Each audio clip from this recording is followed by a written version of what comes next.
So I suppose really we're here for a variety of reasons. We were successful in repeal, and welcome to everybody who was on the trail.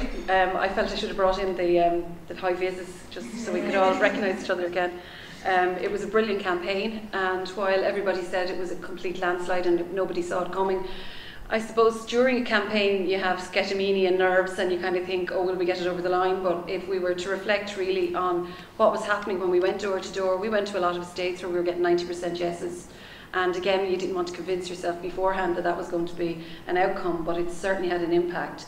And also like to give claps on the back where they're due. There was a great campaign run in Waterford, and Waterford City did get 70%. It was my dream to get 70%, not just to get it over the line, but to give a resounding yes to particularly younger women and generations coming, that the attitudes and the hate and the sexism that we witnessed from some corners would be put into a corner and silenced, so that it wouldn't be prominent again for our daughters and for younger women coming up. I know there's loads of younger women here, but I'm just saying it as one of the old ones on the campaign.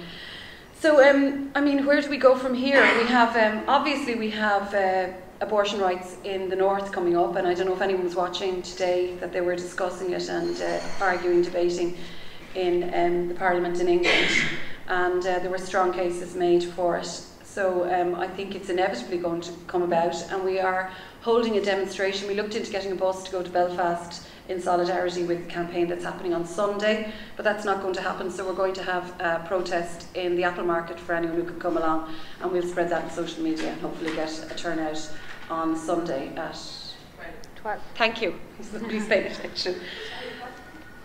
12 midday, so we'll be there for that, and just even to show that we're still alive and well and we're still kicking, that we haven't gone away. And I think there is an appetite within campaigners, certainly with people I've talked to since the campaign, to keep going and to improve things that we need to improve, because we still have a bit to go.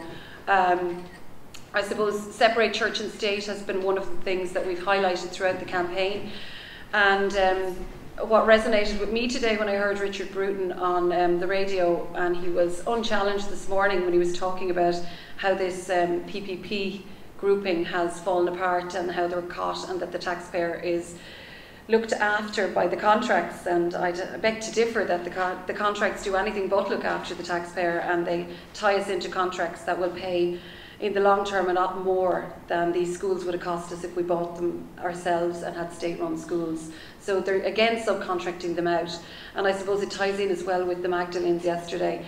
Like, a lot of the orders have refused point blank, and I thought I had missed anybody giving out about the orders, but I didn't. Nobody was giving out about the religious orders and their responsibility here. It was all state responsibility. And remember, the state did not own up. Charlie Flanagan was full of the TV yesterday, but he had to be made, kicking and screaming, come to that point where he was slated in a report recently for how they had excluded many of these women. I think we see the compassion of Irish society when we were embracing these women yesterday in Dublin, and we want to see them looked after, and we want to see justice for them. But I'm afraid there's an anger in my belly when I look at them and see that the religious orders, who are the Sisters of Charity, who are the Sisters of Mercy, who still own our schools and still have vast wealth invested in schools and hospitals. We saw last year a kickback when they wanted to take the maternity hospital, but that was just a small win. We haven't won that war yet.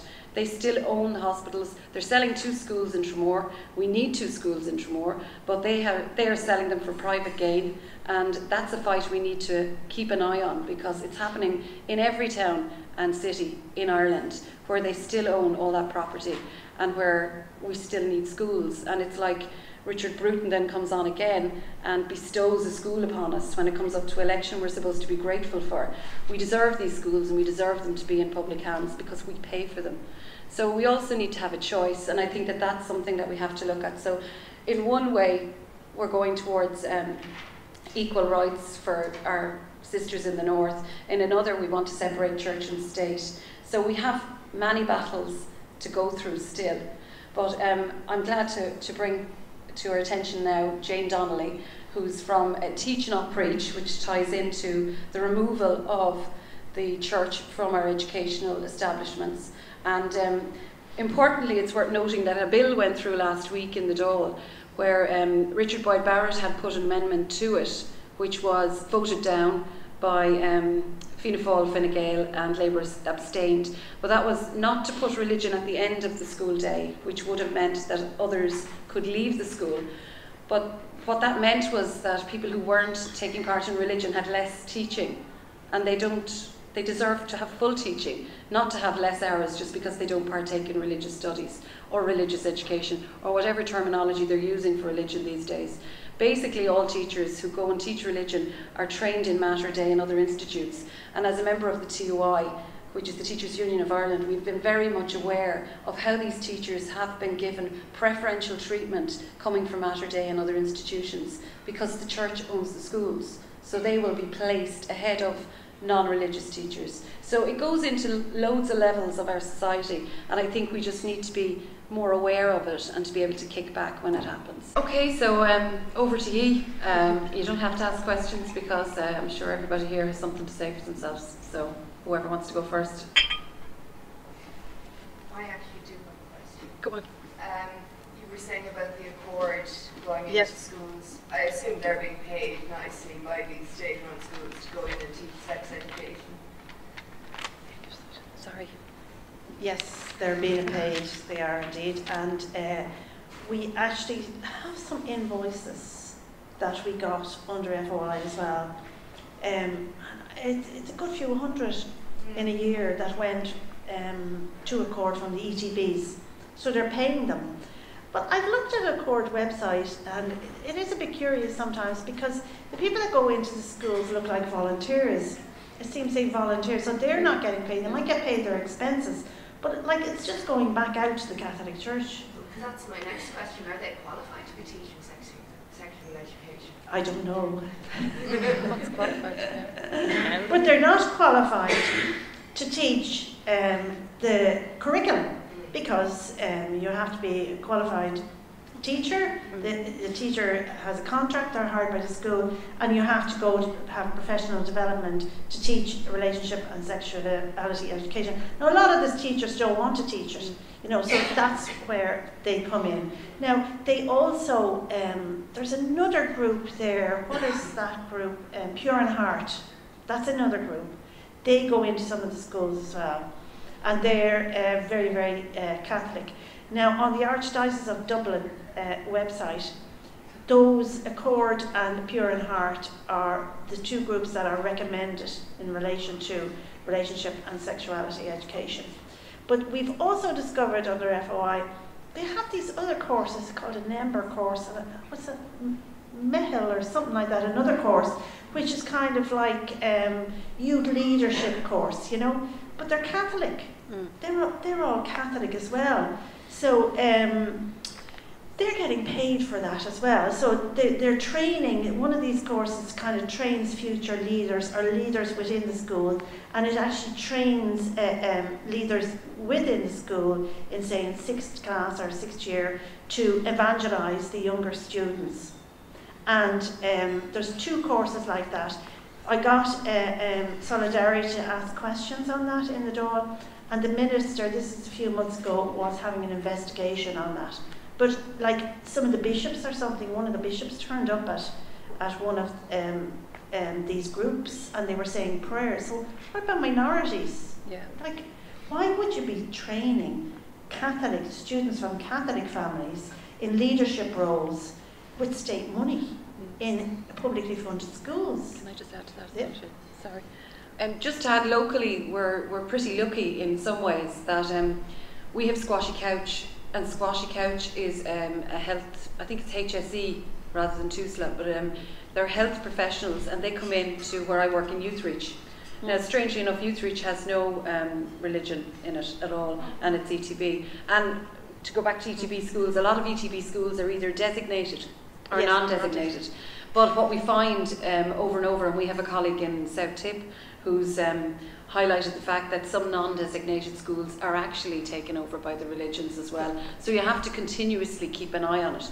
But getting back to the sex education, the sex education given by Squashy Couch is second to none. I've had to sit in on it. My God, they ask everything, they're told everything. There's no religious connotations whatsoever. There's no problems with LGBT, trans, the whole lot. But I think that that's something that's important as well. It's free, it's free. Well, we pay for it through our taxes, but there's no handover of cash. Now, the problem could be that it's not sought that much in Waterford because the religious schools aren't using it, because it certainly wouldn't fulfil their ethos. It would go way beyond it. And they wouldn't have them in that. But also, having done some trans training with Squashy Couch, I think that sometimes we can get a bit carried away at how progressive our schools are getting, and think that the SPHE teacher is very nice and she's very open to all this. But if you scratch beneath the surface, it's only the SPHE teacher sometimes, and it's only in that class that things like that are being accepted.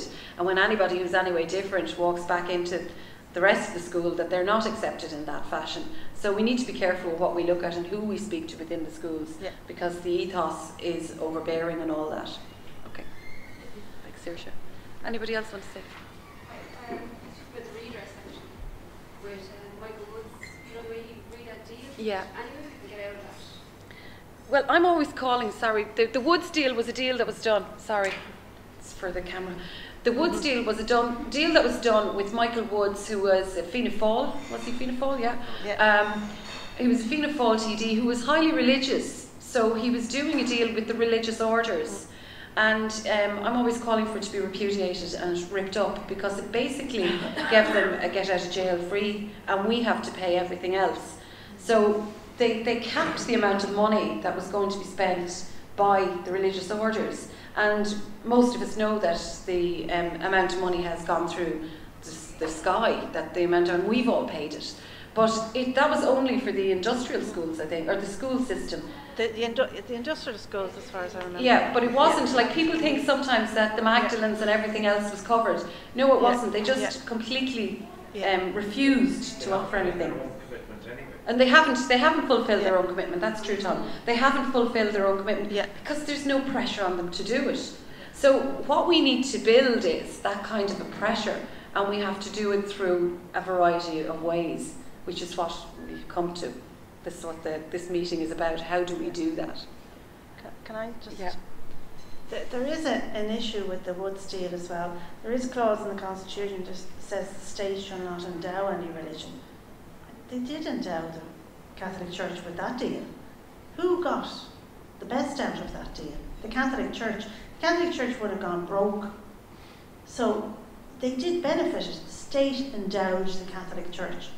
So I think Bertie Ahern at the time, he said something like, we're not in the business of breaking them. But it wasn't the state's decision to make that, because constitutionally they're not, can't endow any religion. So they helped the Catholic Church financially. They endowed them by this deal and by striking this deal, and the taxpayer paid for it. So there is an issue there, but there's nobody to challenge it in the courts. That's kind of the problem. That's an issue. Who's going to challenge that through the courts? And it's so expensive and everything like that. So that's the problem. Just about religion in schools, like my kids go to our community school, and I wanted them to go to our local school. I didn't want them to go into the Educate Together school. Yeah. And they don't do religion class in school, they don't go to church, they don't whatever, you know. But I know it's still in school they still pick up on things and whatever. But like when do you think it's like the best thing to make the break? Like when more people do it, like what do you think? Because I know like so many people are afraid to remove their children from religion. Like if nobody does it, you know, like the demand, and the principal has said to me, like she actually has said, I wish more people would come forward to make our lives easier. And like we have, like you said about the kids finishing at 2:30, I've asked for that. Like to me, I wouldn't mind kids finishing earlier in the day. They can't do it because religion has to be done between 11:30 and 12:30 for the whole school for half an hour. So whatever half an hour is the teacher, so that the priest can come and pop in on any of the religion classes. So now they have agreed that, because I have one in, say, next year I have first and fourth class, and so they'll just swap around and they'll go into another class. Yeah. So instead of sitting in the back of the class and it's on, but like, would you think that people have to make a break?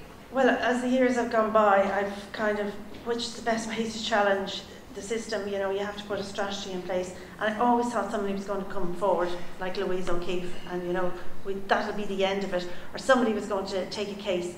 That has never happened, and I don't think that is going to happen. But I do think if more parents opted their children out, there's going to have to be a generation of students and parents and young people that are going to challenge this. There just is going to have to be. And I hope it's this generation, because things will change if there's half the class sitting down there not doing religion. Even if they're sitting in the back of the class, they're sitting there, they're 6 or 10-year-olds, and they're not doing religion. So that's what they're doing. But another area that they are trying to manipulate the system, the Catholic Church, is they're calling, say, the state religion course, they call that religious education. And that's why they're making it compulsory. They'll say it's teaching about religions and beliefs, but I mean, I won't get into a whole other area, but it's not. Yeah. You know, it's completely influenced. Again, use the FOI Act, got all those documents, and you've no idea the background and the influence of the Catholic Church in there, and they're combining it with faith formation as well. So the best thing to do, I think, is to opt your children out, because it also makes the school have to deal with you. Now, there is one good thing coming up in the school admissions bill, you know, this bill, and buried down in that bill, it's telling schools legally that they have to tell parents when they enrol their children in the school the arrangements made for opting out of religion, what arrangements they're going to.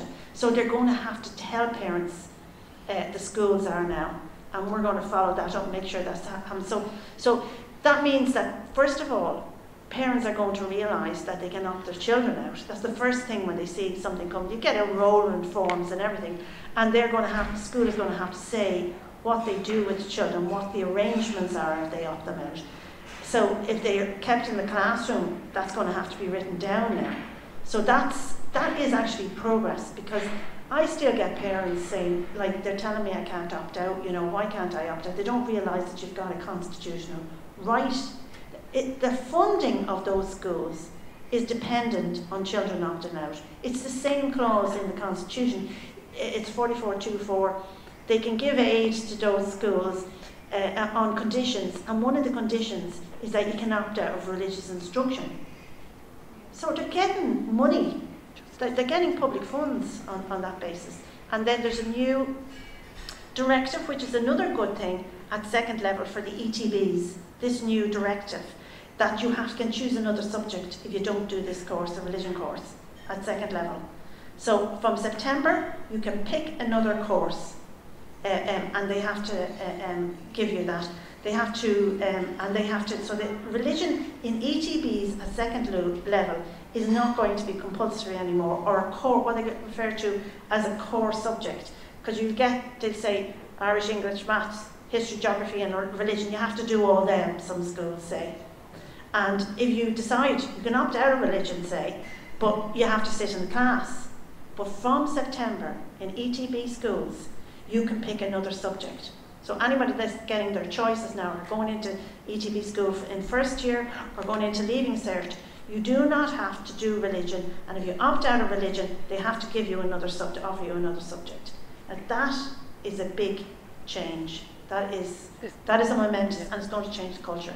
Yeah, I'm getting to. Just to say, with regard to the ETB schools, I think Richard Bruton was pulling a fast one with that, because he did say he could opt out, but he didn't offer any teachers to take the other classes, and that came up at our conference. But I'm just going to go back to the floor, because I know you wanted to get in, and Tom as well. Well, I was only agreeing with Sarah there. I'm in the same place as you, and my child is the only one in the class that is opting out. And I think we have this culture of,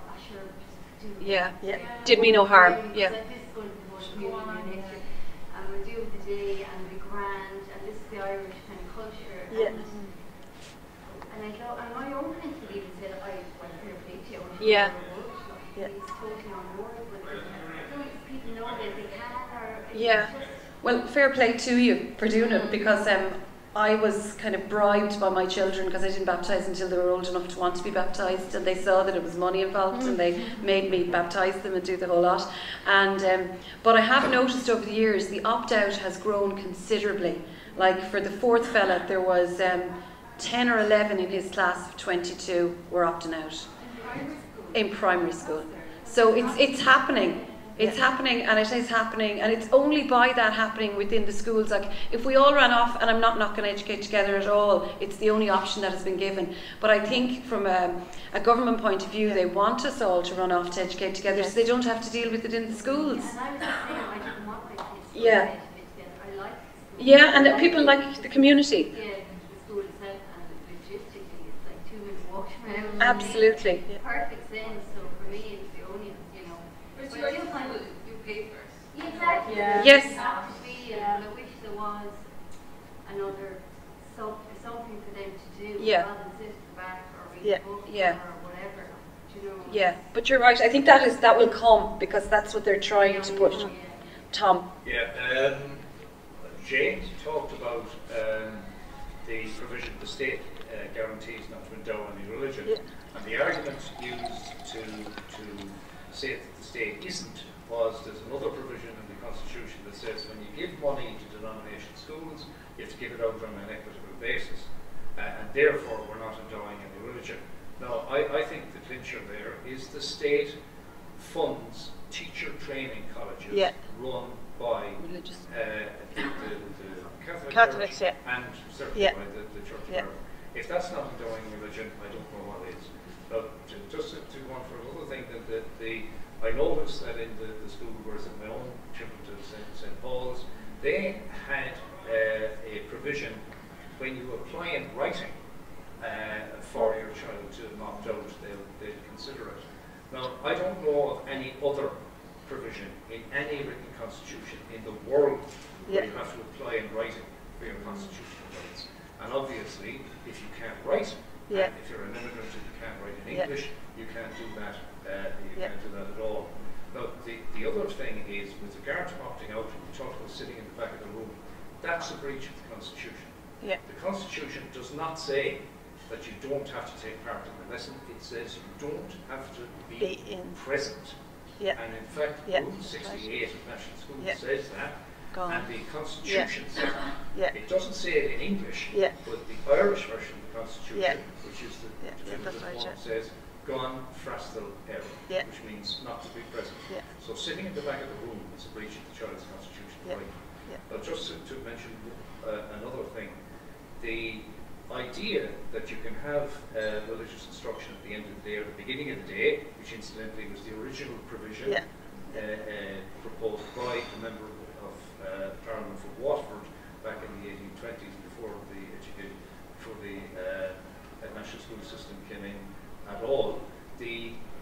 That provision is all very well, but the curriculum for primary school says that religious instruction, the religious ethos, must permeate and vivify the entire day. So even when you're not doing religion, you have to have religious stuff going on in the other subjects. Just to finalise, I'm a teacher, and I was involved in CCA when a new primary curriculum came in. And I was a science teacher, so they asked me to look at the science one. And I looked at the religion syllabus, and it said that the child's devotion should be encouraged by having them, by looking to the child's natural awe and their awe and wonder at the God's creation and so forth. It's all very well. And then in the science one, they said this child's curiosity should be stimulated by their wonder and awe at the natural world. And I said, doesn't this indicate that you're supposed to have a religious, and nobody else in the room, there were 20 people in the room, all responsible for Irish education, nobody else did anything unusual about it. It was manifestly perfectly clear that the religious spirit is supposed to permeate and vivify the whole shooting match. So it's all very well to say we'll get them out of this. And I was involved in the sex education thing as well, and that's it's awful to think that after a generation we haven't advanced at all. We have not advanced at all after a generation of B or C. Yeah, the primary school, the introduction to the primary school curriculum. I mean, there's just so much stuff here that it's hard to get into it all. But there is an element in that says, and this is the state saying to schools, that all children must be brought to a knowledge of God, and they get into the whole God thing in the primary school curriculum. So, in essence, that's the policy of the state. And if you look at the Education Act, it says that schools must follow the policy of the state. So the state is changed the schools, which includes Educate Together schools. We don't see it and we don't hear it kind of in Ireland, It means that all schools have to bring children to a knowledge of God. There's a religious element in the introduction to the primary school curriculum. So, technically speaking, you couldn't really set up a non-denominational school, because what non-denominational school could it possibly agree to bring to the primary school curriculum? Because that's what it's saying. Now, they did get rid of Rule 68. I think it was Jan O'Sullivan. That's gone. But we used to love that one, because that was great. Because I used to quote from this. I was speaking at the UN. I used to say this Rule 68, and everybody would be, they couldn't believe it from other countries that this nonsense of a rule was in the national schools. But another thing is that in relation to the religion at the start or the end of the school day, the Catholic Church object to that.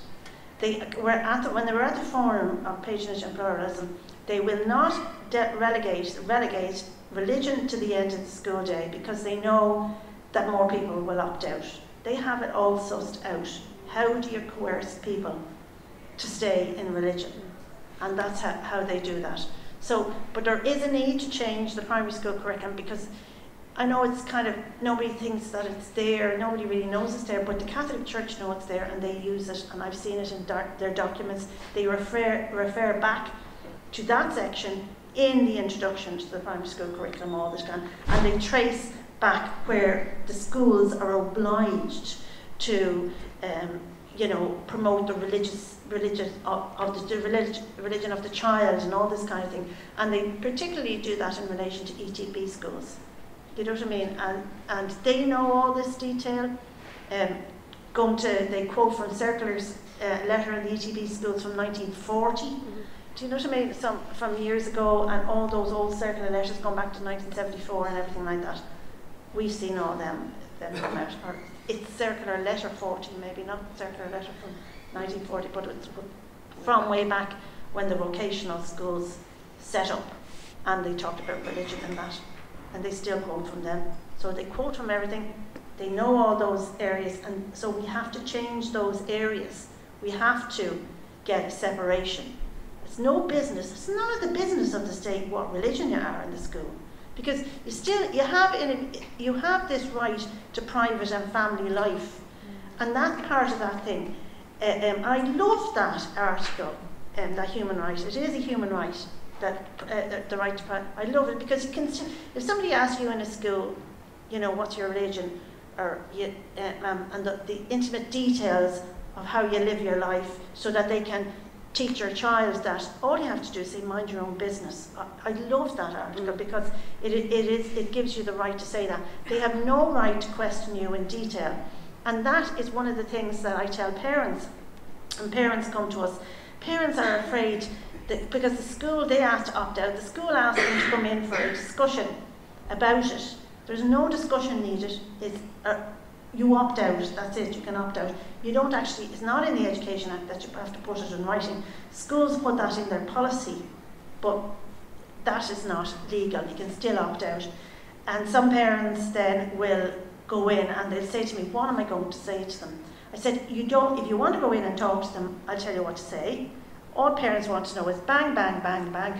They want to know what their rights are, step by step by step. But I always bring up the right to private and family life. I say, You don't have to go in if you do not want to.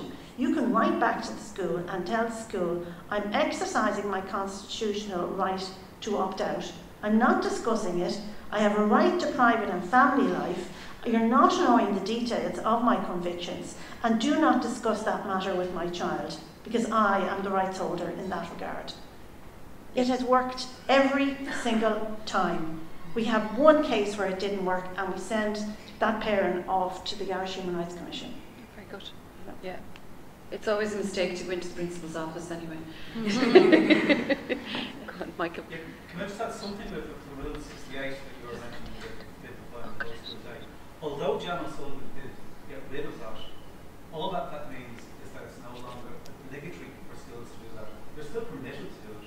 And, and they do it because they want to do it, not because they're obliged to do it. So although it has been got rid of, we still need to have it forbidden rather than just not be. Well, it's part of Catholic Church philosophy, integrating religion into the school.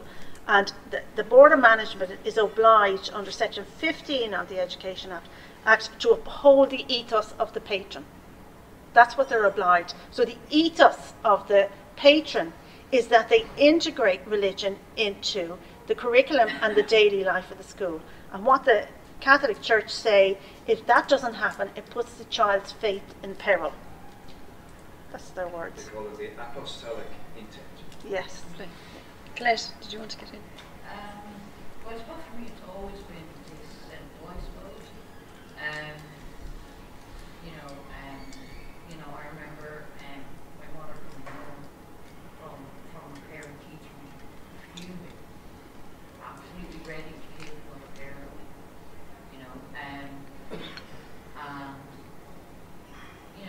what it was, and she's always stated is that whatever religion I choose to bring up my child is my decision and my responsibility.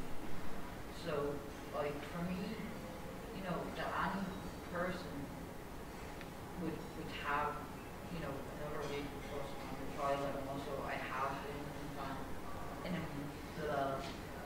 a born-again Christian, so I certainly don't want my kids going into a school where they're being told that, being Catholic is, or being animal Catholic is wrong. And, I suppose we were always taught about to explore all other different religions, learn as much as you want about different religions, and for me that's what I want, I suppose, I had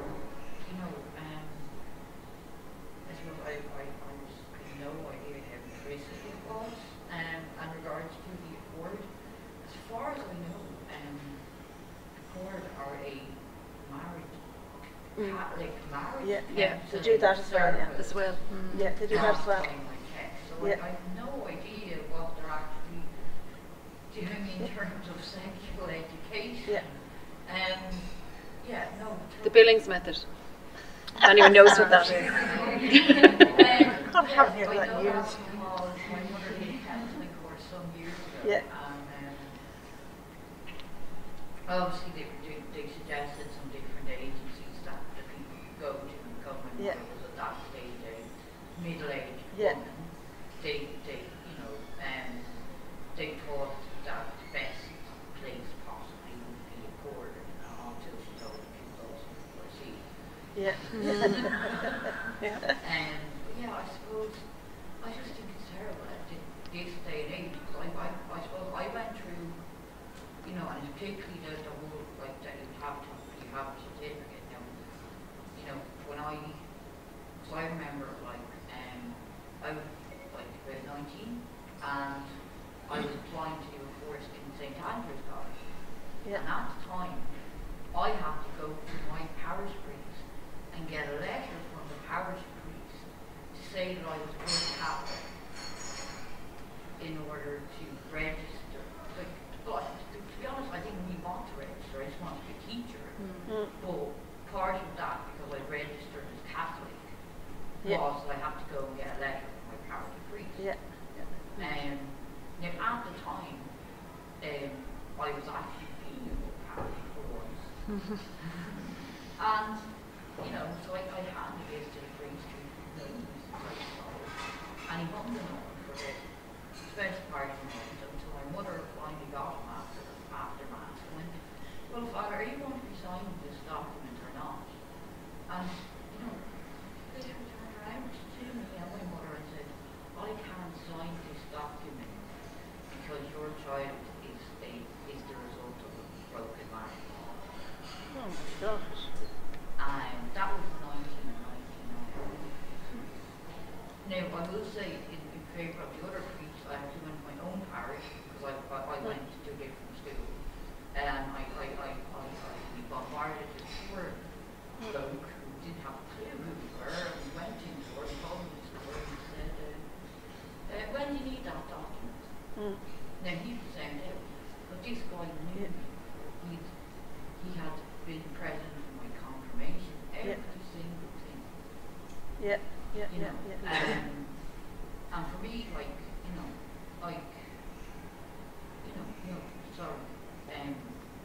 you want to bring girls to Troy Lucas Catholic, you want to bring them up in the Muslim, whatever you want to bring them to, it's your choice. You make that choice. I don't think that we should have one religion dominate our education system. I think, but I will say, one of the things that I've heard, and I think that a lot of misinformation are wrong in this. I suppose one of the misinformations is that it's all about the Muslims wanting to get rid of our faith and our Catholicism, and which is a load of crap, as far as I'm concerned.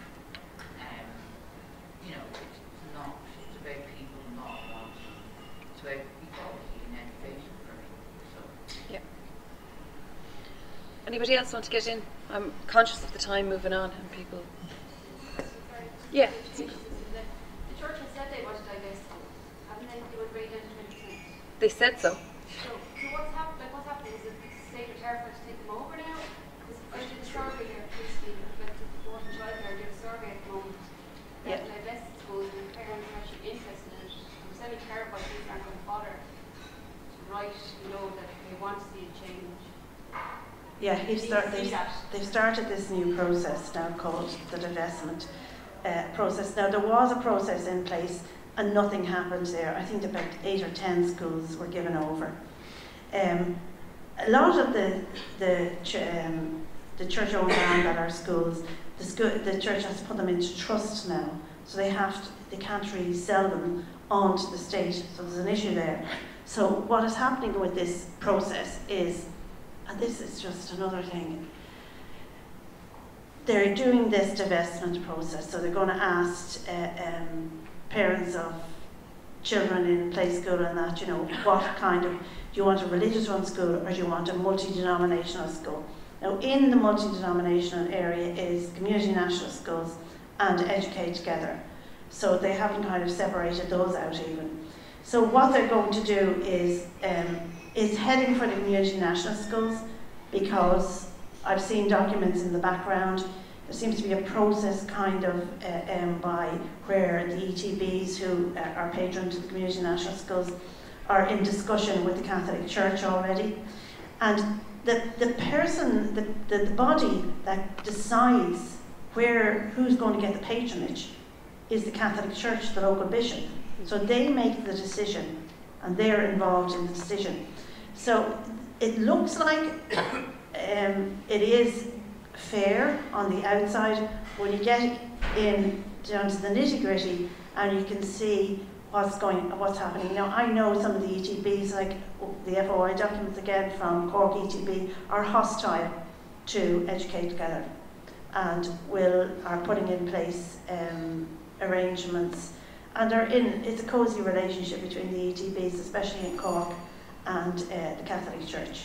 So I would think that they're moving towards giving most of those schools to the community national schools.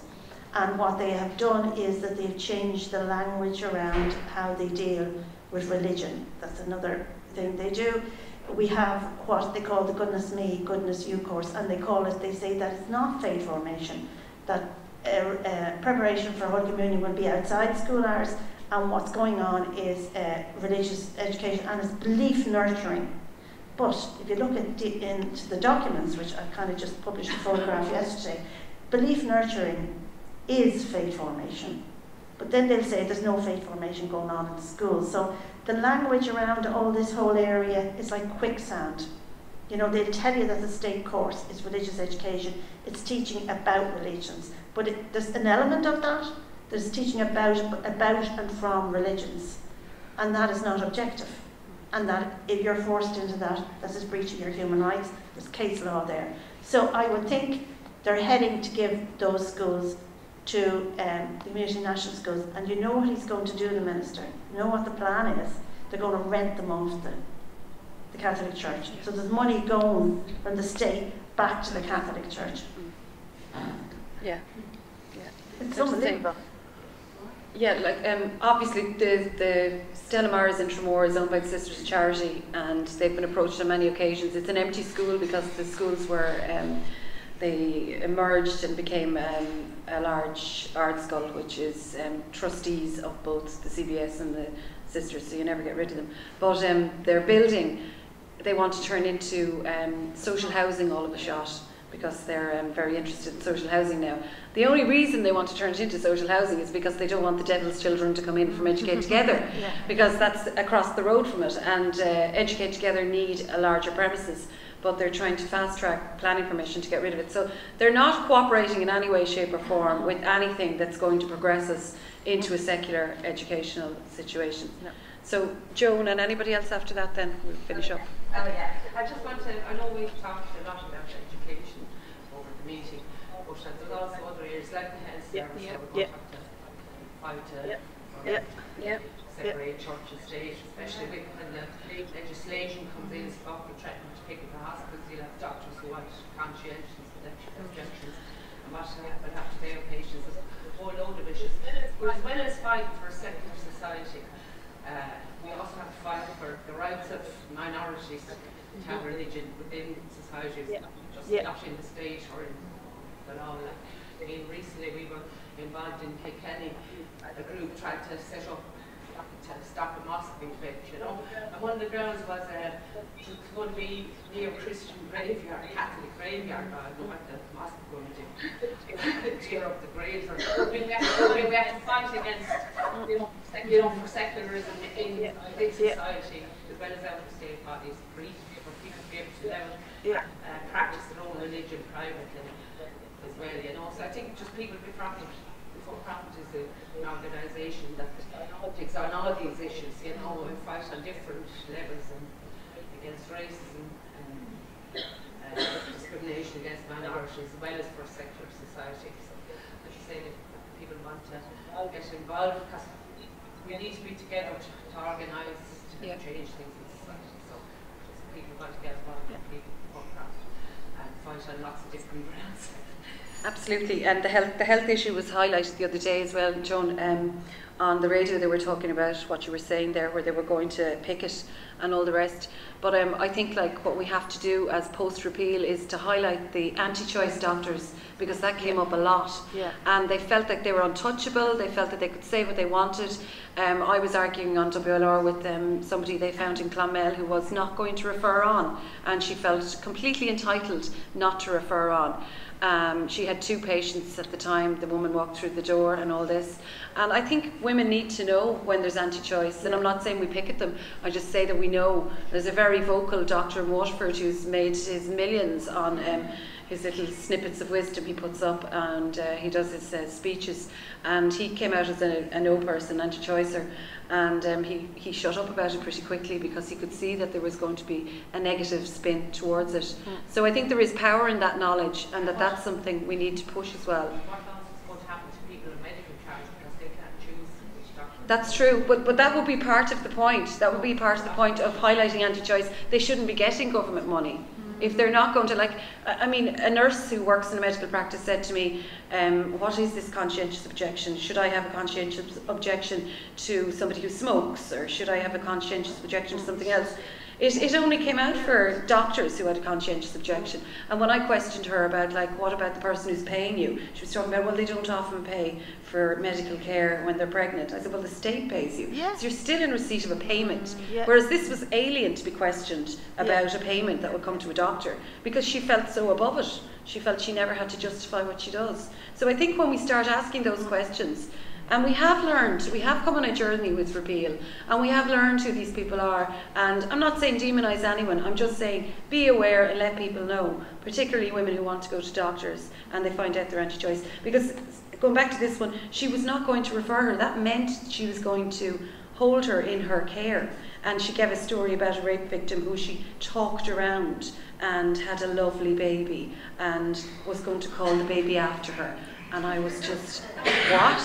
So, you know, they do exist, and a lot of kind of higher medical practitioners or higher professionals have never had to deal with the issues that we had to deal with, the real women of repeal had to deal with. So I think it's worth kind of keeping that in mind.